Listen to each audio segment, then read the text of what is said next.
Everyone, welcome welcome to English with Shalini. आज के इस वीडियो में हम डिस्कस करने वाले हैं एज ऑफ रिवाइवल को और इसका टाइम लाइन है 1400 टू 1550 एडी। इसका टाइम पीरियड है जॉफ्री चाउसर के एज से, जॉब चाउसर से लेके एलिजाबेथन एज तक का।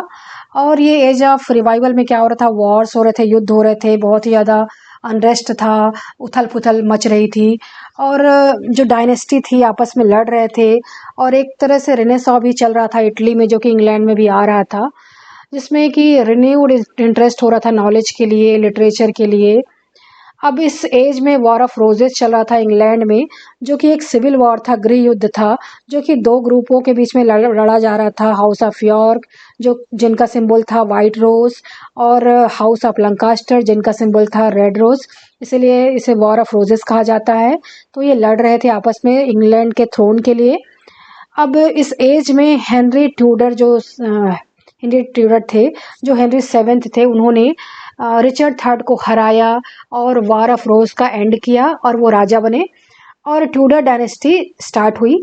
तो ट्यूडर डायनेस्टी में हाउस ऑफ यॉर्क का और हाउस ऑफ लंकास्टर दोनों का ही ब्लड था, दोनों का ही खून था, तो लोग खुश थे हेनरी सेवेंथ से। और हेनरी सेवेंथ ने पीस एस्टैब्लिश की इंग्लैंड में। उन्होंने एजुकेशन को बढ़ावा दिया, स्कॉलर्स को इटली भेजा, ग्रीस भेजा, और वो रेनेसां से प्रभावित हुए और इंग्लैंड में उस प्रभाव को लेके आए वो। तो रेनेसां एक तरह से शुरू हुआ इंग्लैंड में इसी एज में ही। और हेनरी एट्थ ने सक्सीड किया अपने फादर को, जो हेनरी सेवेंथ थे। और इसके बाद जो हेनरी सेवेंथ जो थे वो बहुत ही वियर्ड किंग थे, बहुत ही कहना चाहिए यूनिक किंग थे। और उन्होंने अपनी ज़िंदगी में बहुत ही अलग अलग तरह के काम किए और उन्होंने 6 शादियां की अपने बेटे की चाहत में।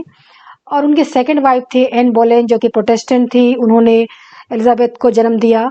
और हेनरी एट्थ ने एन बोलेन को सेंटेंस कर दिया, उनको एक तरह से एग्जीक्यूट कर दिया विच क्राफ्ट के आरोप में, काला जादू और देशद्रोह के आरोप में। और अपनी बेटी एलिजाबेथ को डिसहेरिटेड भी कर दिया था। और उनकी नेक्स्ट वाइफ थी जेन सेमोर, जो कि प्रोटेस्टेंट थी, उसने जन्म दिया था एक बेटे को, जो था एडवर्ड सिक्स्थ। और वो राजा बना 9 इयर्स के एज में, लेकिन उसे कोई गंभीर बीमारी थी जिसकी वजह से उसकी डेथ हो गई एट द एज ऑफ 15। उसने सिर्फ 6 साल तक शासन किया और वो बहुत ही बड़ा मतलब प्रोटेस्टेंट था, उसने कैथोलिक प्रैक्टिसेस को ख़त्म किया। फिर मैरी द फर्स्ट जो थी वो स्टेप सिस्टर थी क्वीन एलिजाबेथ की, और वो बेटी थी, बड़ी बेटी थी हेनरी एट्थ की और कैथरीन ऑफ अरागन की। और वो क्वीन बनी और उन्होंने 1553 में वो क्वीन बनी।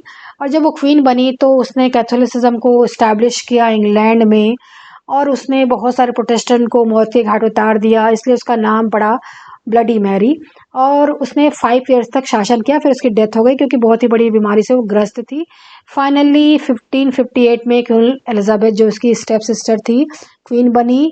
वो सेकेंड डॉटर थी हेनरी एट्थ की, और उसने पीस एस्टैब्लिश किया, इंग्लैंड के एज को गोल्डन एज बनाया। बहुत ही ग्रेट क्वीन थी वो। और हालांकि वो प्रोटेस्टेंट थी, लेकिन उन्होंने कैथोलिक्स को भी बराबर अधिकार दिए, प्रोटेस्टेंट को भी दिए और कैथोलिक्स को भी दिए, और सभी पीसफुली रहने लगे। तो लिटरेचर बहुत ज़्यादा विकसित हुआ, एक गोल्डन पीरियड हुआ इंग्लैंड का ये। फिर रिफॉर्मेशन, इस एज में रिफॉर्मेशन आया था, सुधार आए थे, सुधार आंदोलन हुआ था। और एज ऑफ रिवाइवल में क्या हुआ था, रिफॉर्मेशन हुआ था, एक रिलीजियस मूवमेंट चला था। और इसमें क्या हुआ था कि जो प्रोटेस्टेंट रिफॉर्मेशन मूवमेंट चला था, जिसे हेड किया था मार्टिन लूथर ने, जो कि जर्मन मॉन्क थे, एक जर्मन साधु थे। और उन्होंने इस प्रोटेस्टेंट मूवमेंट की शुरुआत की। उनके फॉलोअर्स प्रोटेस्टेंट कहलाए क्योंकि वो प्रोटेस्ट कर रहे थे, विरोध कर रहे थे।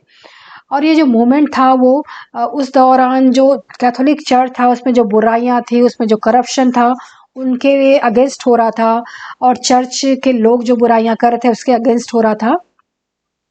और इस एज में जो रिफॉर्मेशन हुआ, उसी तरह से स्विट्जरलैंड में भी एक मूवमेंट चला जो कि जॉन कैल्विन ने जैसे हेड किया, और ये कैल्विनिज्म कहलाया, ये ब्रांच था प्रोटेस्टेंटिज्म का। फिर इस एज में अराइवल ऑफ प्रिंटिंग प्रेस हुआ। विलियम कैक्सटन ने प्रिंटिंग प्रेस की स्थापना की इंग्लैंड में 1476 में, और उन्होंने बहुत सारे वर्क को प्रिंट किया, चाउसर को, मैलोरी को। इसके पहले मैन्युस्क्रिप्ट लिखे जाते थे और ब्लॉक प्रिंटिंग की जाती थी, ब्लॉक प्रिंटिंग, ब्लॉक के सहायता से, लकड़ी के ब्लॉक की सहायता से।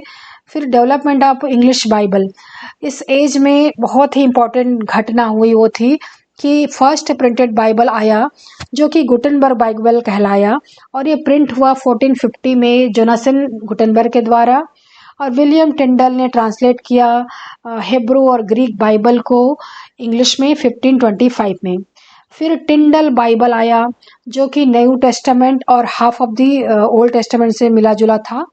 और माइल्स टिंडल जो थे, उसने जो काम जो विलियम टिंडल ने जो अधूरा काम किया था, माइल्स कवरडेल ने उसको पूरा किया, माइल्स कवरडेल ने। और 1535 में क्या हुआ कि the first complete printing Bible produce किया गया माइल्स कवरडेल के द्वारा। फिर बात करते हैं पोट्री की। तो इस एज में पोट्री बहुत ज़्यादा विस्तार नहीं हो रहा था, पोट्री बहुत ज़्यादा फलाभूत नहीं हो रहा था। और कुछ पोएट्स थे, मेजर पोएट्स थे, वो थे John Skelton, John Lydgate, Stephen Hawes. Compare to Chaucer their style was a childish and inept.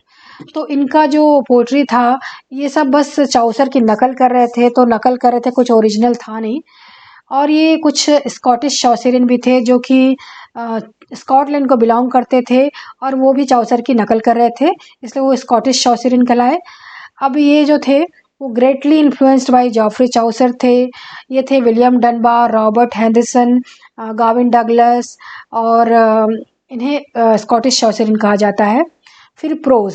इस एज में जो गद्य था, प्रोज था, कुछ खास डेवलप नहीं हुआ था, लेकिन रिफॉर्मेशन मूवमेंट की वजह से थोड़ा सा इसमें डेवलपमेंट आया। और इस एज के जो प्रोज राइटर्स थे वो थे इरास्मस, थॉमस मोर, जिन्होंने यूटोपिया लिखा। तो ये था एज ऑफ रिवाइवल। इसके ऊपर मैंने डिटेल वीडियो भी बना रखी है, please check the playlist history of English literature, और डिस्क्रिप्शन बॉक्स चेक करिए, मैंने बहुत सारी वीडियो बनाई हैं। Thank you so much.